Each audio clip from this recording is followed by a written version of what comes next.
महाकुंभ में लाश ढोने वालों को गिद्ध बताने वाले सीएम योगी के प्रदेश से ईद की छुट्टी को लेकर हिटलरी फरमान आ चुका है। यूपी में ईद की छुट्टी कैंसिल कर दी गई है। इससे सरकारी मुस्लिम कर्मचारी के सामने संकट ये खड़ा हो गया है कि वो ईद की नमाज कैसे पढ़ेंगे। हालांकि इस नफरती फरमान के बाद मुस्लिम समुदाय में आक्रोश है। विरोध में मुस्लिम धर्म गुरुओं के बयान भी आ रहे हैं। यूपी में ईद की छुट्टी क्यों कैंसिल की है और इसके पीछे का क्या तर्क निकलता है, ये सब कुछ आपको हम बताने वाले अपनी रिपोर्ट में। साथ ही इस पर भी चर्चा करने वाले हैं कैसे नफरती खेल में योगी एक बार फिर से आगे हो गए हैं। नमस्कार, आप देख रहे हैं 4 PM और मैं हूं आपके साथ सिमरन। दोस्तों, देश में चल रही नफरती सियासत में यूपी कैसे पिछड़ जाए, ये नामुमकिन सा दिखता है। अगर महाराष्ट्र औरंगजेब की कब्र खोदने को लेकर कोई खेल शुरू होता है तो यूपी में तुरंत ही महाराणा सांगा आ जाते हैं। वहीं अगर हरियाणा में ईद की छुट्टी और नमाज पे रोक लगाई जाती है तो यूपी में इसमें भी कैसे पीछे रह सकता है। आपको बता दें कि पिछले दिनों हरियाणा सरकार ने ईद की छुट्टी को कैंसिल कर दिया था। हरियाणा सरकार ने फैसले पे पूरे देश की इसको जो चर्चा हुई थी। माना जा रहा है कि ऐसे में यूपी तो पीछे हो रहा था। वैसे यूपी में भी ये बहुत बड़ा फैसला तुरंत ही लिया जाए। अपने योगी बाबा कैसे इस नफरती राजनीति में किसी से पीछे रह सकते हैं। आपको बता दें कि ईद की नमाज को लेकर पिछले दिनों कुछ सरकारी फरमान जारी हुए थे। इसमें सड़क पे नमाज ना पढ़ने, अपने घरों की छतों पे नमाज ना पढ़ने का आदेश जारी किया गया था। सड़कों और घरों पे ईद की नमाज पढ़ने वालों पे कड़ी कार्रवाई की बात कही गई थी, जिसमें पासपोर्ट और लाइसेंस जब्त करने जैसे दावे किए गए थे। लेकिन बाद में इसका कई मुस्लिम नेताओं ने कड़ा विरोध किया। खास तौर से इस मामले को सांसद इकरा हसन ने बहुत ही जोर शोर से उठाया। उन्होंने क्या कुछ कहा, वीडियो देखिए।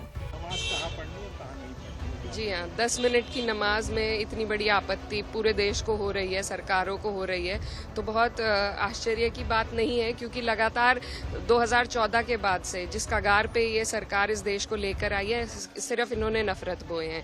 इनको जब UAE में या कहीं और जाना होता है तो ये सबसे गले मिलते हैं, सबको गले लगाते हैं, लेकिन जब अपने देश में अपने सौगातें मोदी की बात चल रही है, सौगात सबसे बड़ी मुसलमानों के लिए ये है कि उनके हकों को, उनके हुकूकों को उन्हें दिया जाए।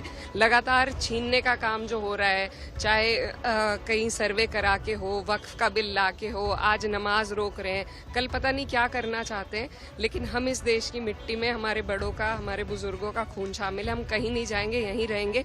सरकारें आती हैं, जाती हैं, आज इनकी तानाशाही है, लेकिन हमेशा नहीं चलेगी।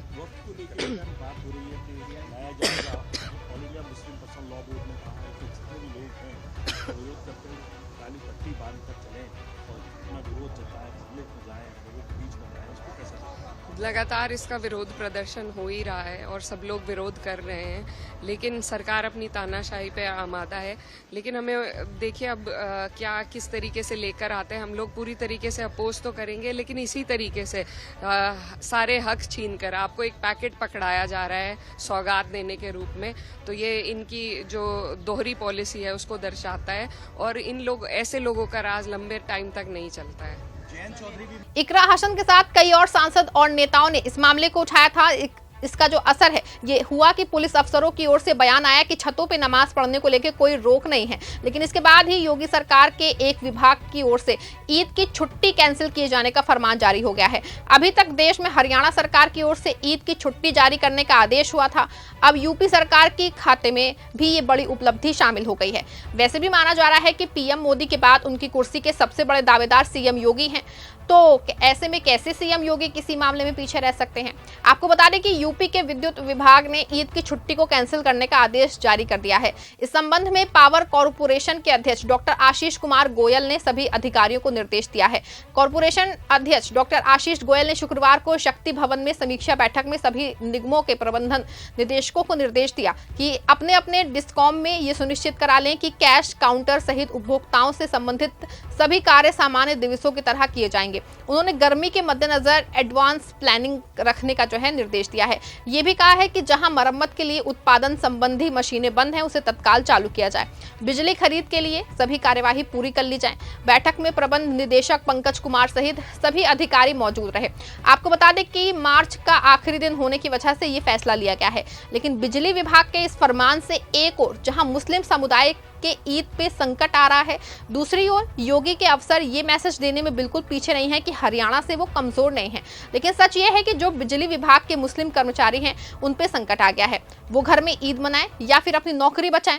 ऐसे में मुस्लिम समुदाय में आक्रोश है। देश में आजादी के बाद ये पहली बार हो रहा है कि मुस्लिम समुदाय के नमाज ही नहीं बल्कि उनके पर्व के दिन छुट्टी उनको नहीं मिल रही है। इसको लेकर मुस्लिम समुदाय में रोष है। एक और जहां पूरा मुस्लिम समुदाय योगी सरकार के इस फैसले के खिलाफ है, दूसरी ओर मौलाना यासूब अब्बास और तौकीर रजा ने योगी सरकार के साथ हरियाणा सरकार के फैसले की निंदा की है। सलमान जिसके दिल में गजा के लिए तकलीफ होगी या हिंदुस्तान में जो जुल्म सितम हो रहा है, हुकूमत ने बाकायदा मुसलमानों के खिलाफ ऐलान जंग किया हुआ है।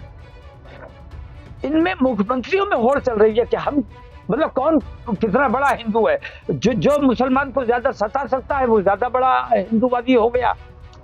हरियाणा में जैसे ईद की छुट्टी कैंसिल कर दी गई। हरियाणा सरकार ने जिस तरीके से ईद की छुट्टी को रद्द किया है, निहायत काबिल अफसोस बात है। हमारे हिंदुस्तान में चाहे ईद हो, चाहे होली हो, चाहे दीपावली हो, ये सब एक गंगा जमनी तहजीब के तहत मनाए जाते हैं। हिंदू के घर मुसलमान जाता है, मुसलमान के घर हिंदू जाता है। मुसलमान जाके हिंदू के घर गुजिया खाता है, हिंदू मुसलमान के घर आके ईद में सिवई खाता है। ये हमारे मुल्क की एकता अखंडता का सबूत है। मगर बड़े अफसोस की बात है कि हरियाणा सरकार ने मुस्लिम दुश्मनी का सबूत दिया। आपको बता दें कि इन धर्म गुरुओं की तरह और भी विरोध कर रहे हैं लोग, लेकिन ना तो योगी और हरियाणा सरकार का फैसला वापस हुआ है और ना ही इसके वापस होने की अब फिलहाल उम्मीद की जा सकती है। आपको बता दें कि देश में सैकड़ों साल से ईद, होली, रमजान, नवरात्र, ईद, नवरात्र एक साथ ही मनाए जाते हैं और एक दो बार नहीं बल्कि बहुत बार हिंदू मुस्लिम हमेशा हिंदू मुस्लिम एक साथ मिलकर जो है पर्व को मनाते हैं। लेकिन पिछले 10 साल में इस मुद्दे को बीजेपी खूब उठा रही है। खासतौर से इन तमाम मुद्दों से वो अपने वोट बैंक को फिक्स कर रही है। आपको बता दें कि पिछले दिनों अमेरिका से एक रिपोर्ट आई थी जिसमें इंडिया में मुस्लिमों की खराब स्थिति को बताया गया था। इसके बाद दुनिया में मोदी की खूब फजीहत हुई थी और उसी के बाद सौगाते मोदी योजना लॉन्च की गई थी। लेकिन सौगाते मोदी को लेकर क्या कुछ लोग सोचते हैं, आप संजय राउत की जुबानी सुनिए। पहुंचा यार, भाजपा के कार्यकर्ताओं को काम दिया है कि मस्जिद में जाओ, हाँ मुस्लिम मोहल्ले में जाओ, सबको गले लगाओ। ये अचानक उनको क्या हो गया मालूम नहीं मुझे। अचानक जब चुनाव आता है तो उनकी भाषा अलग होती है कि देश में मुसलमान नहीं रहने चाहिए।